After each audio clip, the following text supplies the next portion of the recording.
What if I told you that money raised by ordinary people, bake sales by school children at US schools, charity events, even from entire governments to prevent an environmental disaster, is now helping the Houthis, the Iran-backed armed militia that have attacked over 100 commercial ships in the Red Sea?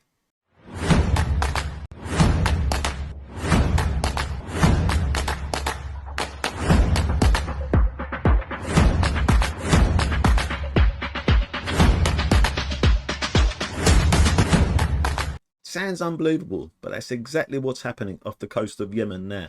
This is the story of the UN's $140 million oil tanker purchase funded by the ordinary public to facilitate removal of oil spillage from the aging and decaying tanker called FSO Safer to prevent an environmental disaster. But that tanker is now a floating piggy bank for the Houthis. In 2023, the UN launched a massive global fundraiser with the aim of stopping a potential environmental catastrophe.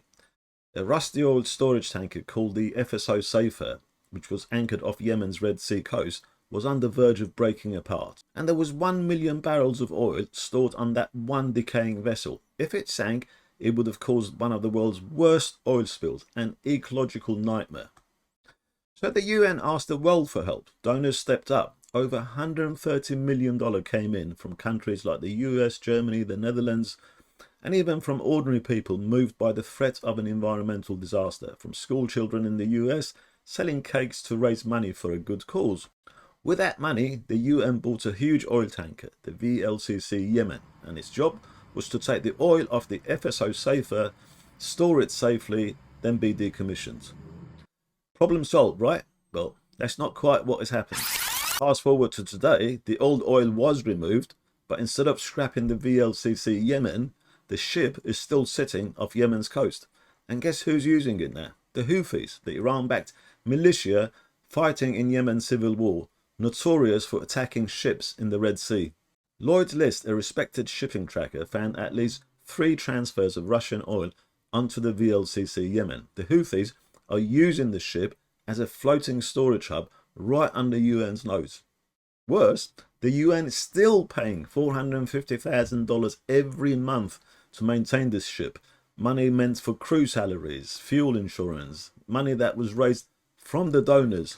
In other words, the world chipped in to stop an oil spill, but now their money is indirectly bankrolling the Iran-backed Houthis operations and helping them trade sanctioned Russian oil.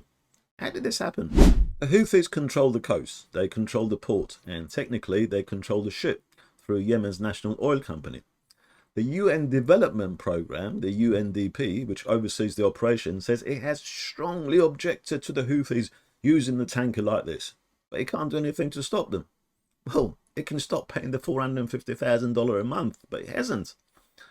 Experts now say the UN's plan was rushed and poorly planned. Of course, it was the right thing to stop the oil spillage, but it handed the keys to the Houthis, to a terrorist group. No backup plan, no safeguards as usual with an organisation like the UN. Easy money come, easy money go.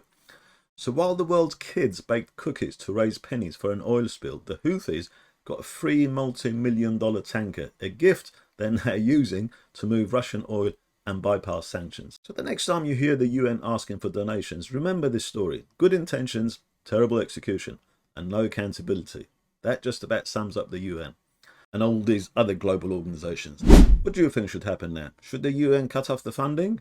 Should they seize the tanker? Or is it just another example of how good causes can be hijacked by bad actors? Let me know what you think in the comments below. Like, subscribe and share so more people know where their money actually goes. Thanks for watching.